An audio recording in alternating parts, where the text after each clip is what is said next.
Listen Adhiambo, Ramogi TV. Riwruok mar Jopuonj mamine pachoka mano the Kenya Women Teachers Association karake water ochako kang mar chiwo laptops mag tich ne jokanyogi e bero lai manyien mar somo mar CBC.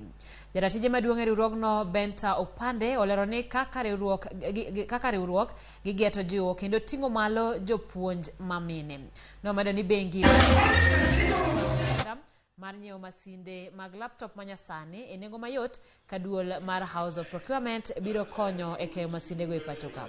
E sechego bende ne giwacho ni weche mag keny moiw kod rocho ratich jomamine gin moko kuom gigo ma gikedogo ka nyaka sani gisereso nyiri mathoth moseroch ratichgi ka koro gikuongo siro lwedo kata gijiwo siro lwedo nyiri mamoko.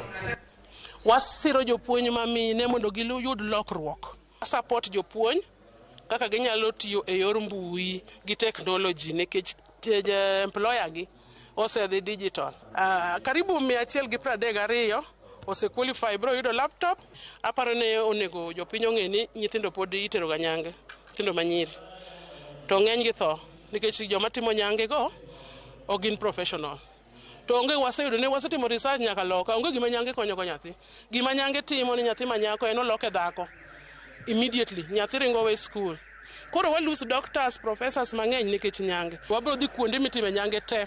Kwa protect nyithindo madwa ringo sa nyange to kendo wa protect nyithindo ma jodongo dwa kendo. Wanwa support Kewota kod migi laptops. Wapango program ni kod Equity Bank mondo jopuonjo bedo yudo laptop e yo mayot magichulo dwe ka dwe mondo ginya bed ka ginya puonjo, ginya timo tuition, ginya tiyo go platform kaka mag Opic mantiere textbook e laptop kanyo.